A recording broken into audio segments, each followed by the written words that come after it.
దేవుడు మనకిస్తే మనం ఎవరికి అప్పగించాం? సాతానికి అప్పగించాం. కనుక సాతాను యేసుక్రీస్తు వారితో ఏమంటే ఈ లోకరాజ్యం అన్నిటినీ వాటి మహిమయు ఆయన చూపుతుందంటే ఆయనే చేసి ఏంటి తండ్రి దేవుడు అన్నాడు.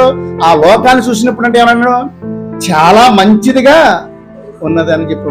అటువంటి ఆయనకి ఈ లోక మహిమ అన్నిటిని కూడా చూపించి నువ్వు నాకు నమస్కారం చేసిన ఎడల వీటన్నిటినీ నీకు ఇచ్చేదని ఆయనతో చెప్పగా యేసు వానితో సాతానా ఉమ్ము అంటే సాతానికి యేసుక్రీస్తు వారు ఏమవ్వలేదు, పడిపోలేదండి, పడిపోలేదు. ఎన్నోసార్లు ఆయన శోధించింది కానీ ఎన్నిసార్లు శోధించినా కానీ యేసుక్రీస్తు వారు సాతానికి పడిపోలేదండి.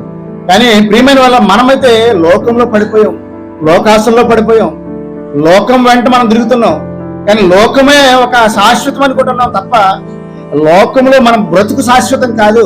ఈ 60 ఏళ్ల జీవితం గతించిన తర్వాత మట్టికి చేరాలి. ఆత్మ తాను దయచేసిన దేవుని యొద్దకు వెళ్ళాలనేటువంటి ఆలోచన అనేక సార్లు మనం వింటున్నాము, చదువుతున్నాము, ధ్యానిస్తున్నాం. కానీ ఎందుకో ఎంత వాక్యం చదివినా ఎన్ని ప్రసంగాలు విన్నా మనిషి జీవితంలో ఏంటి కుక్కతో వంకర అన్నట్టుగా మనిషి జీవితం కూడా ఎలాగంటే ఏమండి మన జీవితం చూస్తే 40, 50, 60 సంవత్సరాలు దగ్గర పైపడ్డాం.